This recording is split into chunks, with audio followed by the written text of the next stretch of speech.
Welcome to my channel. ఈ channel కనుక మీరు మొదటిసారి చూసినట్లయితే రెడ్ కలర్ సబ్స్క్రైబ్ బటన్ మీద క్లిక్ చేసి మా ఛానల్ సబ్స్క్రైబ్ చేసుకోండి. అండ్ అలాగే పక్కనే ఉన్న బెల్ ఐకాన్ మీద క్లిక్ చేసినట్లయితే మేము పెట్టే ప్రతి వీడియో కూడా మీకు నోటిఫికేషన్ రూపంలో వస్తుంది. ఈ వీడియోలో 10th క్లాస్ పబ్లిక్ ఎగ్జామినేషన్కి సంబంధించి హిందీ విభాగంలో మనకి క్వశ్చన్ నెంబర్ 17 కింద కవి పరిచయం అనేది అడగడం జరుగుతుంది. అయితే ఈ విద్యా సంవత్సరంలో మనకి ఈ కవి పరిచయం అనేది 5 మార్కులకి అడగడం జరుగుతుంది. కాబట్టి ఏ విధంగా రాయాలి, ఏ విధంగా రాస్తే 5 మార్క్స్ అనేవి మనం గెయిన్ చేసుకోవచ్చో తెలుసుకుందాం. ముందుగా కబీర్ దాస్ కవి పరిచయం కోసం తెలుసుకుందాం. 10th క్లాస్ టెక్స్ట్ బుక్ పద్యకాండ నుంచి మొదటి లెసన్ అయినటువంటి సాకి కవితాకే కవి శ్రీ కబీర్ దాస్ జీ హై. ఆయన యొక్క కవి పరిచయం చూసుకున్నట్లయితే కబీర్ కా జన్మ 1398 మే కాశీ మే హువా. ఆయన 1398వ సంవత్సరంలో కాశీలో పుట్టడం జరిగింది. కబీర్నే 120 వర్ష్కి ఆయుపాయి. ఆయన ఎన్ని సంవత్సరాలు జన్మించాడంట? 120 సంవత్సరాలు అనేది బతకడం జరిగింది. అయితే ఉన్కే గురు కా నామ్ రామానంద్ తే. కబీర్ దాస్ యొక్క గురువు గారి యొక్క పేరంట రామానంద్. అయితే ఉనికి ప్రసిద్ధి రచన ఏం సాఖీ ఔర్ సబద్ హై. ఈయన యొక్క ప్రసిద్ధి చెందినటువంటి రచనలు ఏంటంట? ఒకటి సాఖీ, ఇంకొకటేమో సబద్. అయితే కబీర్కి భాష, కబీర్ యొక్క భాష ఏంటి అని అంటే పూర్వీ జన్పద్కి భాషాతి. సో పూర్వీ జన్పద్ భాష అనేది ఈయన యొక్క భాష అంట. అసలు పూర్వీ జన్పద్ భాష అంటే ఏంటి అంటే మీకు అవసరం లేకపోయినా దానికోసం తెలుసుకోవాల్సినటువంటి ఆవశ్యకత అనేది ఎంతైనా ఉంది. సో పూర్వీ జన్పద్ భాష అంటే భారత్కే పూర్వీ హిస్సేమే బోలీ జానీ వాली భాష. అంటే భారతదేశంలో తూర్పు భాగంలో ఎవరైతే ప్రజలు ఉంటారో వాళ్ళు మాట్లాడేటువంటి ఈ భాషనే మనం పూర్వీ జన్పద్ భాష అని అంటాం. అప్పట్లో జార్జ్ గ్రియర్సన్ అనే ఆయన ఈ పూర్వీ జన్పద్ భాషని మనకి ఇక్కడ 2 భాగాలుగా విభజించడం జరిగింది. అది ఏంటి అని అంటే పూర్వీ హిందీ, పశ్చిమి హిందీ. సో ఇవన్నీ మీకు అవసరం లేదు, కానీ లెసన్ చెప్పేటప్పుడు ఇవన్నీ కూడా ఒకసారి మీ టీచర్స్ చెప్పారో లేదో ఒకసారి క్రాస్ చెక్ చేసుకోండి. ఒకవేళ చెప్పకపోతే తెలుసుకుంటారని చెప్తున్నా. నెక్స్ట్ చూసుకున్నట్లయితే ఉనికి భాషకు సదుక్కడి పంచ్మేల్ కిచడి కహతే హై. సో ఈయన వాడేటువంటి భాష ఏదైతే ఉందో ఆ భాష ఏదంట? సదుక్కడి అంట. అసలు సదుక్కడి అంటే ఏంటి అని అంటే సాధువుంకి భాష. ఎవరైతే సాధువులు ఉంటారో వాళ్ళు ఉపయోగించేటువంటి భాషనేమో సదుక్కడి అని అంటాం. ఈ సదుక్కడి అనేది మనకి మధ్యయుగీన్ ఉత్తర భారత్కి ఏక స్థానీయ బోలి. అంటే మధ్యయుగ కాలంలో మనకి ఉత్తర భారతదేశంలో ఒకానొక ప్రాంతానికి సంబంధించినటువంటి భాషనే మనకి ఇక్కడ సదుక్కడి అనడం జరుగుతుంది. ఈ సదుక్కడి అనే భాషనే ఏమంటారు అని అంటే పంచమేల్ కిచిడి అని అంటాం.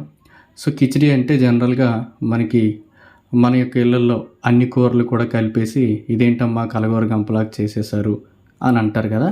సో ఇక్కడ కూడా పంచమేల్ కిచిడి అంటే కలగూర గంప అని మీకు ఈ పాటికే అర్థమై ఉండాలి. ఈ యొక్క కబీర్ దాస్ అనేటువంటి ఆయన ఏ భాష అయితే వాడాడో ఆ భాష అంట చాలా భాషల యొక్క మిశ్రమం అన్నమాట. ఇంకా మీకు క్లియర్గా చెప్పాలి అంటే ఈ సదుక్కడి భాషలో మనకి ఏమేమి ఉంటాయంటే హిందీ, కడి బోలి, హర్యానవి, బ్రజ్ భాష, అవధి భాష, భోజ్పురి, మార్వాడి అండ్ అలాగే పంజాబీ. ఇవన్నీ కూడా కలిపి ఈయన ఒక భాష కింద వాడడం జరుగుతుంది. ఈయన రాసేటువంటి కవితల్లో కానీ మిగతా వాటిల్లో కానీ ఈ పదాలన్నీ కూడా వాడతారు. కాబట్టి ఆయన ఉపయోగించేటువంటి భాషనేమో పంచమేల్ కిచిడి అని అంటాం. అందుకే దీన్ని కలగూర గంప అని పిలుస్తారనమాట. సో ఇది మీకు కేవలం తెలుసుకోవడానికి మాత్రమే నేను ఇక్కడ చెప్పడం జరిగింది. ఇక నెక్స్ట్ చూసుకున్నట్లయితే కబీర్ క్రాంతిదర్శి కవితే.